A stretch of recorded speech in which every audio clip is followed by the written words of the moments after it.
Hi, welcome back. We looked at functions and we looked at functions being called by the main program and so on. So, there is nothing which actually stops functions being called by other functions also, but there is an important and interesting class of functions which are called recursive functions. So, these are functions which actually call themselves, and this is actually a natural thing that happens in lots of mathematical equations and so on. So, it is an interesting thing to learn. So, I want to talk about the notion of recursion in this module. So, let us start with a very simple example. Let us look at this notion of factorial of n. So, n factorial is defined as the product of the first n terms. So, formally it is n factorial is 1 times, 2 times, 3 times, so on up till n. So, for example, 3 factorial is 1 times 2 times 3, which is 6. 5 factorial would be 1 times 2 times 3 times 4 times 5, that is 120, and so on. So, if you want to write a small program to calculate factorial of a number, it is not very hard. So, you have seen loops and you know how to do it. So, let us look at this little function here called fact. It takes one parameter n and it has a result variable which is initialized to 1, and there is a loop iterator called I.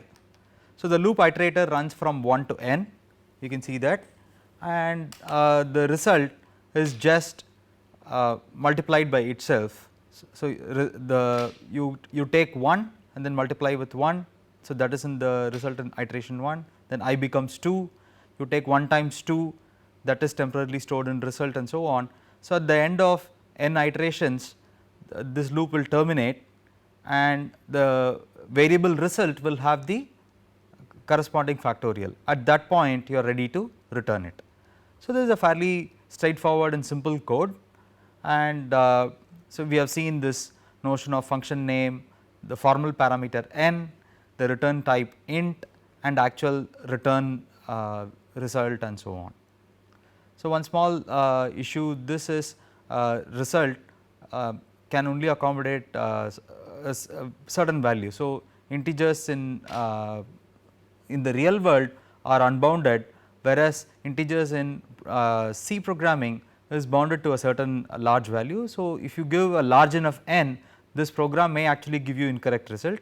So, I suggest that you go and try something like 40 factorial and 50 factorial and so on, and see what the result is. So, you will be surprised at the result that you get, but this is because the integer variables cannot accommodate results of indefinite size. So, there is one way in which you can look at this program, which this problem you can look at n factorial as the product of n times n minus 1 factorial. So, this is a very natural and recursive way of defining n factorial. So, this is something that you might have seen in your school days.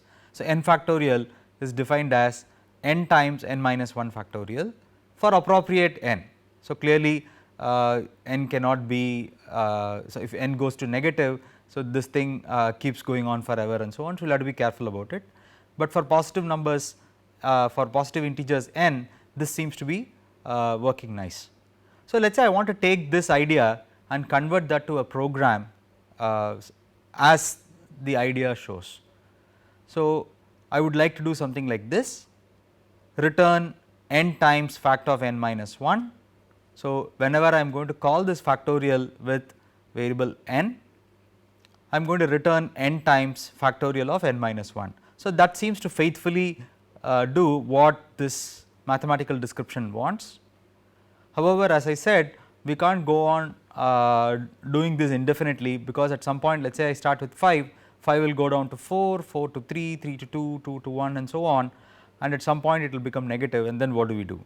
So, we have this extra check: if n equals 1, we return 1. So, that is the base case for the recursion, right. Even here you need a base case which defines 1 factorial as 1.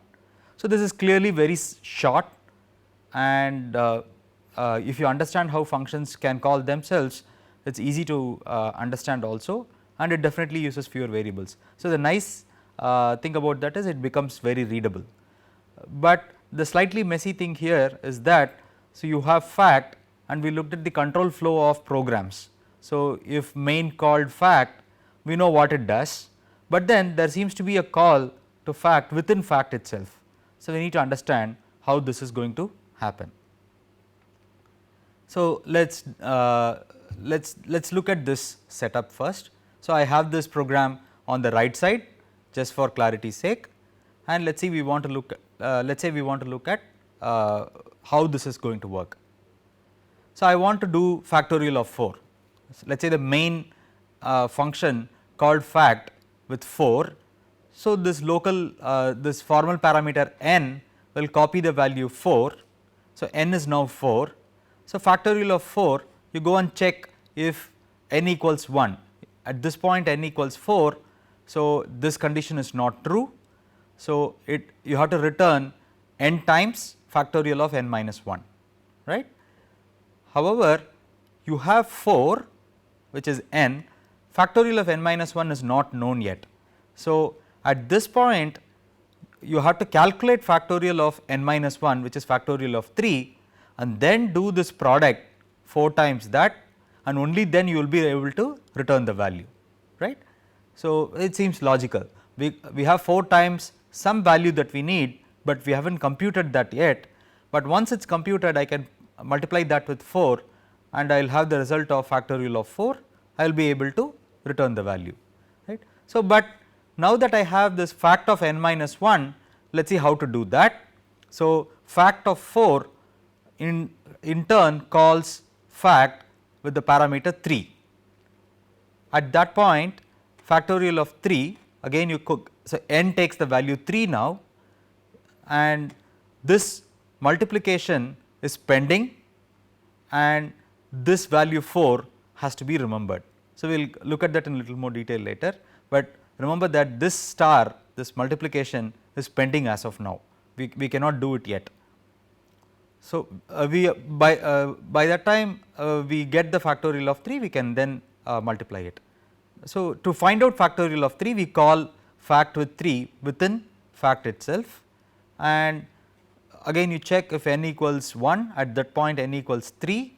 So, 3 times factorial of 2 is required. So, we want fact of 2, again at that point I should remember that n is 3 and I need to do multiplication. So, there is a pending calculation and there is a value with which you have to do it, but right now I am going to just go and look at how to compute fact of 2. So, again if we go one step further, it says take 2 and multiply with factorial of 1, but finally when you call this with factorial of 1, at that point n equals 1 and this condition is true. If n equals 1, return 1, which means you are actually going to return from the function. This else clause will not be looked at anyway, because n equals 1. You are now ready to return from the function, and what are you returning? You are returning the value 1. So, factorial of 1 is 1. So, we have touched the base case of recursion. At this point we know fact of 1. So, there was this pending multiplication, it was waiting on this factorial of 1 to be calculated. So, we return the value 1 and this 1 when you multiply by 2, factorial of 2 is 2. So, what are all the pending things at factorial of 2? It has to, it was remembering 2 and then this product was pending. Once the product is ready, right. So, once the other factor is ready, so you have n times factorial of n minus 1, let us say n equals 2. Once factorial of 1 is ready, you have to compute this product and that product remember has to be returned, right. So, now we have computed the product as 2 and this once that is computed as 2, you are now ready to return it. And there was this version of fact where n was 3, it was waiting on factorial of 2 to be returned back. So, factorial of 2 is now 2, you are now ready to do the product which is 6 and you are now ready to return it back. So, if we continue doing this, at some point we will go back to the very first function call that was made to fact. So, we called with 4, so 4 times, now I have factorial of 3 ready which is 6. So, 4 times 6 is 24, we do the product and we are now ready to return the product. So, 24 actually gets returned back to the caller of fact of 4. So, this is how this works. So, this may look like a little bit of magic right now, but we will see in the next slide in detail how this actually works. So, the calling version, whenever it has pending work, right, it will just as though it will suspend itself and it makes a, so it passes the control to the new function. Once the return value comes back, it will do the pending computation, but during that time the caller needs to remember the values. So, once the return happens, you get a value from there, you have to remember what computation has to be done and on what value you have to do this computation. So, this is something we will look at in detail in the next slide. So, let us see how recursive function calls are actually implemented. So, we already know with respect to functions that all automatic local variables and formal parameters are created every time you call a function. So, we saw this in an earlier module that every time a function is called, you have a new avatar of the variables, they get used up during the function, and when you return from the function, all these actual parameters and automatic local variables are all destroyed also. So, this is not just true of non-recursive functions, it is also true of recursive functions. So, even for functions like fact, this notion is true. Let us see what the implication of that is, right. So, whenever you have these automatic variables and formal variables, they are actually stored in an area called stack. So, this is something which is actually a region in memory, and every function call will push what is called an activation record on the stack. So, the activation record contains what are the different variables that are local to the function and so on, and the activation record gets pushed on to the stack. You pass the control to the caller, passes the control to the callee, and the callee does various calculations, and when a function call returns, the activation record is removed from the top of the stack. So, all this may sound like theoretical mumbo jumbo. Let us see pictorially what it is doing. So, let us say I called factorial for n equals 3, right. So, I called fact of 3, and the fact as a function creates an activation record, right. So, at that point we have n equals 3 and we do not know the result yet, right. So, this is the state in the beginning. Now, we call n times fact of n minus 1. So, n is already saved. So, that is there in your record, result is unknown, we will have to come and update the result later. But now you make a call to fact of 2. So, to do that, it actually creates another activation record with n equals 2. So, remember it is not overwriting the value 3 here in the current activation record, it creates a new record, and for the new record you know the value of n because fact of 3 called fact of 2.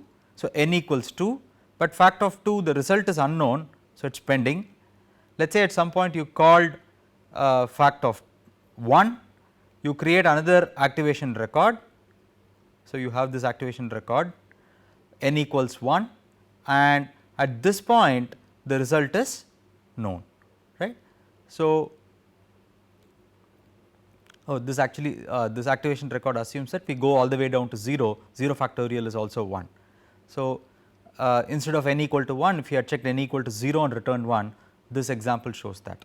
So, n equals 0 returns 1, and when that returns, right, n equals 1 times whatever returned from the previous activation record, the result was 1. So, 1 times 1 is saved as the result for fact of 1, and this returns to its caller. Its caller is expecting to compute its result, this caller is expecting the result from the callee, and it has this variable 2, it has to multiply the result from the callee and the 2 and put that here. So, you have that, and now the callee is going to return 2, the caller is waiting with another variable n which is having a value of 3, it will take that, multiply it and put it in the result, and finally, whoever called fact of 3 will return with a value of 6. So, that is how it works, right. So, the basic premise in this thing is you have what are called activation records. So, the activation records are just copies of all the variables that are local to a function. If a function calls itself, the activation record is kept, and then you create a new activation record with new variables n and result, and you compute things there, and when you return you destroy the activation record, and the result, the return value is the only thing that is passed on to the caller.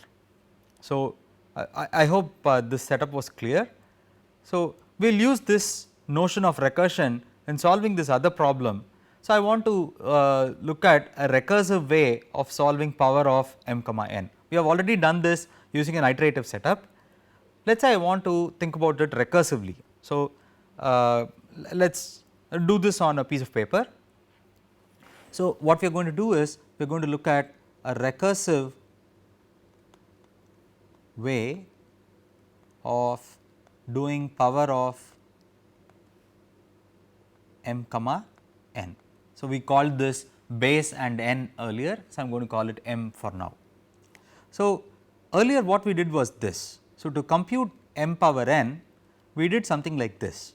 We did m times m times m times so on m, and this you need n of those. So, actually what you are doing is you are doing n minus 1 multiplications, right. So, this is the key thing, you are actually doing n minus 1 multiplications. So, let us take a little while and think about whether we really need n minus 1 multiplications, right. So, there is this nice recursive way of doing power of m comma n. So, I will take a specific example and show how this thing works. So, let us say I want to compute 3 raised to the power of 13, right. So, I could always look at computing 3 power 12 and then multiply by 3, or 3 power 11 and then multiply by 3 twice and so on. But one nice way to do this is take 3 power 13 and split 13 into half. So, 13 by 2 is 6.5. Let us look at the smallest integer. So, the integer which is lesser than n by 2. So, n is 13, let us look at the integer that is just less than n by 2.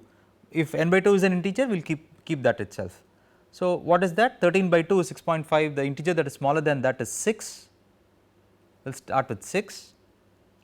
Let us say I am able to compute 3 power 6, right. I have to do some computation, it is not going to come jump right into our lap.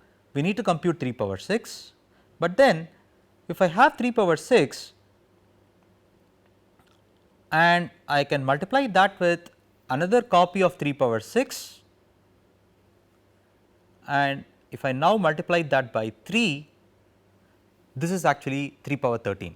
So, this is correct, right. So, 3 power 13 is 3 power 6 into 3 power 6 into 3. So, what have we really done? We still have 2 multiplications. So, and instead of looking at 3 power 12 into 3 power 1, right, we have it as 3 power 6 into 3 power 6 into 3. So, what is the big deal? So, what we are going to do is we are going to compute 3 power 6, right. But if I am going to compute 3 power 6, this product we can think of it as a pending calculation that we have to do. So, I am going to compute 3 power 6 somehow. When I get that computed, I still have to multiply that by something else. So, there is pending computation, right. So, we will do the pending computation later. So, we have 3 power 6. Now, how do you compute 3 power 6? So, to compute 3 power 6, I am going to write it as 3 power 3 into 3 power 3, right. So, I have used the same idea, I have taken 6, divided that into 2, divided that by 2. So, I have 6 by 2 which is 3, and I am going to calculate 3 power 6 as the product of 3 power 3 and 3 power 3. Now, again I do not have 3 power 3. So, I will keep this as a pending calculation, right. I am going to compute 3 power 3. So, to do that I will have 3 power 1. So, so this exponent here 3, if I divide that by 2 it is 1.5. I look at the integer smaller than that, which is 1, 3 power 1 into 3 power 1, and this time the exponent is odd. So, it is not, so you have to take care of the fractional part also. So, remember 3 by 2 is 1.5. If I only do 3 power 1 by 3 power 1, I get 3 squared, not 3 cubed. So, I still need to do a multiplication by 3, and to compute 3 power 1 I am going to look at how to do that. So, we know that any number raised to the power 1 is n itself. So, m raised to the power 1 is m, therefore, we have 3, right. So, now this gives us in some sense a very nice and recursive way of doing it, right. So, where is the recursion here? So, the recursion comes from the fact that if I have 3 power 6, I am going to call. So, for computing 3 power 13 I am going to call 3 power 6, to compute 3 power 6 I am going to call 3 power 3, to compute 3 power 3 I am going to call 3 power 1, to compute 3 power 1 I am like it is just any number raised to the 1. I do not have to call the same function once more. Instead I can have this base case that m power 1 is m, that is what we have used here. Now, let us say we actually did that. So, to compute 3 power 3 we wanted 3 power 1, but we got that by making another function called to factorial. It returned 3, right. So, we got 3 now. Now, what do we do with this 3? We got 3 power 1, we still have some pending work, right. At this point what is the pending work? I have to calculate 3 power 1 and 3 need not be calculated. So, 3 power 1 and 3 I have to take a product of that, multiply that with the current product that I got, which is 3 itself. But one nice thing is that instead of making a function call to compute 3 power 1, we just got 3 power 1, right. We just got 3 power 1 by we made a function call for 3 power 1, we got the return result as 3. Why do not we actually use that, right. So, what happens now is, instead of making another call to compute 3 power 1, since we just got the value 3 for 3 power 1, I will not use 3 power 1, I will instead use a copy of this, right, which is 3 itself. Now, I have to do 3 times 3 times 3, the result is 27, and this 27 gets returned back to its caller, right. So, 3 power 3 becomes 27, and I have to do some pending computation. The pending computation is compute 3 power 3 and multiply that with whatever value I get, right. But I just computed 3 power 3 now, I will not call the function once more to get it, I will just use a copy of this, which is 27. I still have to do this pending multiplication. So, I have 27 times 27, that would be 729, right, and that gets returned here, right. So, 3 power 6 is now 729. I want 3 power 6 again, but again I will not do some computation. I just computed 3 power 6, I will use 729 here, and I still have these pending multiplications, this and this to be done. So, eventually I will do 729 times 729 times 3, right, and that is the value of 3 power 13. So, let us look at the number of multiplications that we did, right. So, to do 3 power 13 we did 3 power 6 into 3 power 6 into 3.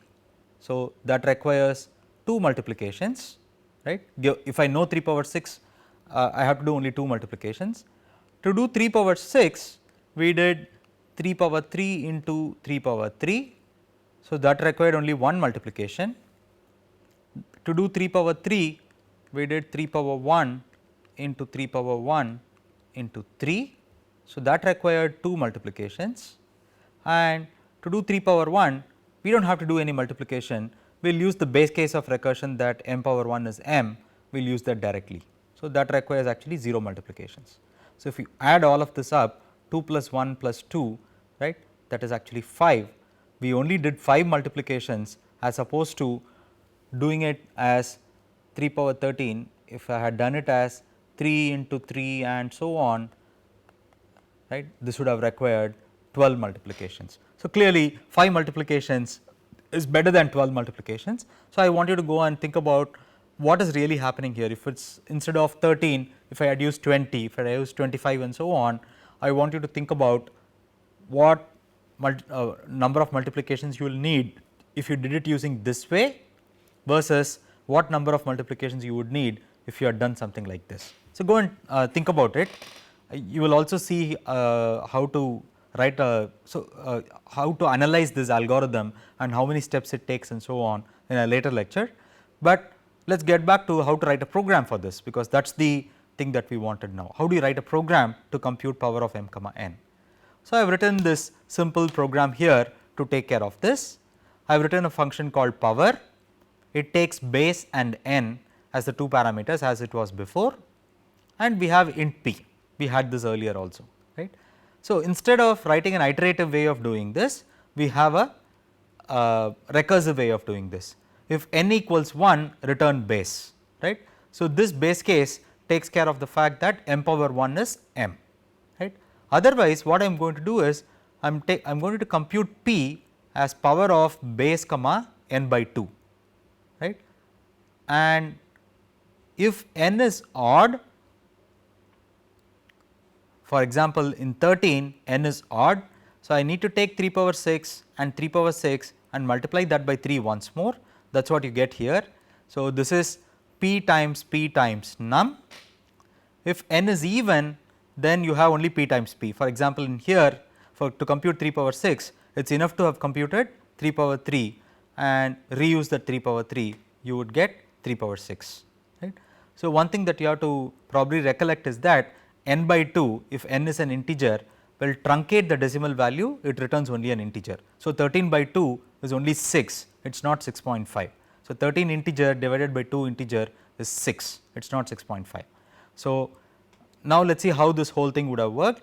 Power of 3 comma 13, right. So, n equals 13. So, this check would not have been true. P would get power of 3 power 3 power 6, because n by 2 is 6, you call power of 3 power 3 comma 6. Power of 3 comma 6 would transfer control to power again with n equal to 3, sorry, n equal to 6. So, for n equal to 6, n is not equal to 1, that would have called power of 3 comma 3, power of 3 comma 3 would have called power of 3 comma 1. So, when n equals to 1, you have this return base, so it would have just returned 3. So, that is going to come back where n equals, where n was 3, it will come back here, right. So, you would have computed 3 power 1. Now, you check if 3 percentage 2 is 0, 3 percentage 2 is not 0, it is a odd number. So, we are looking at this exponent. For this exponent, it is an odd exponent. So, I have to take 3 power 1 times 3 power 1 times 3. So, that gives 27. It returns back here, p becomes 27 for the case where n equal to 6, right. So, 6 percentage 2 is actually equal to 0. So, you do 3 power 3 into 3 power 3, which is 729, right, and then you return to the case where actually n was 13. For when n was 13, we called any power of base comma 6. So, you would have received 3 power 6 here, you take that as p, multiply that by p and by one more value of num, that gives you 1594323. So, this is the basic idea of recursion. So, clearly for every recursive function, at some point you should not call the function anymore. So, you have, if n equals to 1, you return just the base without calling the function anymore. However, if n is greater than 1, you will call the function at least once more, right. So, this is the basic idea behind recursion. So, you can think of it as, in some sense, even for induction we do this, right. For proof by induction, we say this is the base case for induction, and from there on we keep building things. You can think of recursion in a similar way, right. So, there is this base case and then you are building something on top of it. If you do not have a base case, this program would be incorrect. So, we saw two kinds of recursive functions, namely factorial and power, and this is a very powerful setup, because once you know recursion, right, there are several things that you can do very easily and you can write programs very easily. You do not have to think about doing them in an iterative manner. But you have to remember a few things about recursion. The first thing is recursion must end at some point of time. If function f calls itself and it calls itself and so on, it cannot go on forever. If you do that, then the program is never going to terminate, so it can be a problem. So, you should have some condition inside any recursive function to terminate recursion. You should not call the function once more from the base case. So, for that, go and think about what would happen if the check for n equal to 1 was not there for factorial. We just did return n times fact of n minus 1. If you had done that, see where you will stop. So, it is not that recursion is a silver bullet, it is not going to be useful every time. Sometimes loops are very straightforward to use. So, you should see where to use loops and where to use recursion. So, in general what you have is recursive functions are actually quite elegant. It is very simple to write. You can take any mathematical formula, it is usually recursive, you take that and write it down, right. It is very elegant, but in general it is less efficient. So, recursive functions usually take more time, and if you are not careful, it can take a lot more time than this writing loops to do the same thing. And of course, in recursive functions you have to take care of the base case. So, there are several other things that you can write using recursion. So, one classical example is you can do what is called n choose r. So, let us say I want to do n choose r, recursively I can use n choose r minus 1 plus n minus 1 choose r minus 1, right. This is a recursive definition for n choose r. So, out of n objects, if you want to choose r objects, what are the number of ways in which you can choose them, right. So, this is clearly recursive, right. So, n choose r uses n choose r minus 1 plus n minus 1 choose r minus 1. So, all these different things can be actually done with recursion. So, that brings us to the end of this module. Thank you very much.